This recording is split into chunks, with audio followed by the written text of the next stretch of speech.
राष्ट्रीय हिंदू शक्ति संगठन के नेता स्वामी यशवीर महाराज सोमवार को मुजफ्फरनगर के रुड़की रोड स्थित अखिल भारत हिंदू महासभा के कार्यालय पहुंचे, जहां पदाधिकारियों एवं कार्यकर्ताओं द्वारा उनका फूल माला पहनाकर स्वागत किया गया। उन्होंने कहा कि अगर मौलाना अरशद मदनी चाहें तो वे उनसे शास्त्रार्थ कर सकते हैं। उन्होंने कहा कि हिंदू संस्कृति सबसे प्राचीन संस्कृति है और सबसे पुरातन धर्म हिंदू ही है।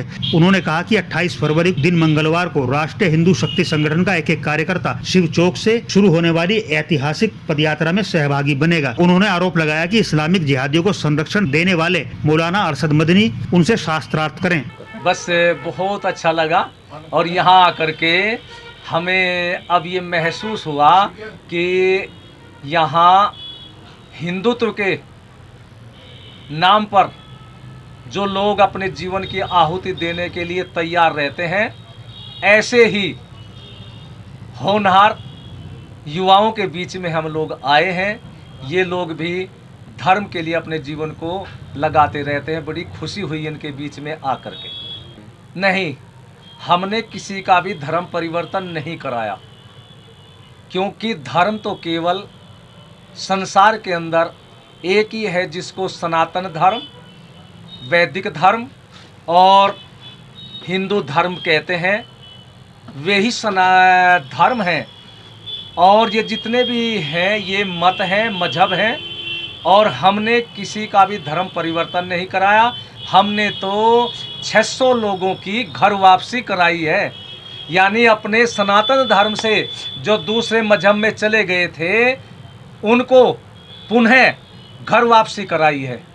देखिए, अरशद मदनी जी, महमूद मदनी जी, दोनों से हमारा कोई व्यक्तिगत मतभेद तो नहीं है, लेकिन उन्होंने जो दिल्ली के रामलीला मैदान में बहुत बड़ी सभा के बीच में बात कही, एक जिम्मेदार पद पर रहने वाले व्यक्ति को ऐसी बात नहीं कहनी चाहिए जो कि सिद्धांत के बिल्कुल विपरीत है और इतिहास के भी विपरीत है। तो उन्होंने जो बात कही है वो गलत कही है। उनकी उस गलत बात को हमने शास्त्रार्थ के लिए चुनौती दे दी है और चुनौती दे करके हमने उनके पास पत्र भी भेजा। पत्र का उत्तर उन्होंने नहीं दिया।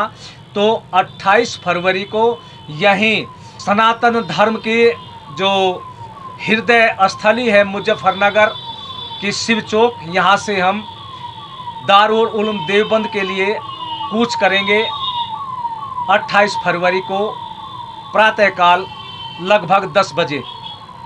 और यहाँ से वहाँ पहुँच कर के फिर उनको शास्त्रार्थ के लिए कहेंगे कि आप लोगों ने जो बात कही है उसे आप लोग साबित करें, और अगर साबित नहीं कर पाते तो आपकी उस बात को हम गलत साबित करेंगे कि आप लोगों ने सनातन धर्म पर सीधा सीधा आक्रमण किया है अपनी वाणी के द्वारा। और ये भारत ही नहीं, भारत से बाहर भी जो सनातन धर्म के लोग हैं उनको बड़ी ठेस पहुंची है।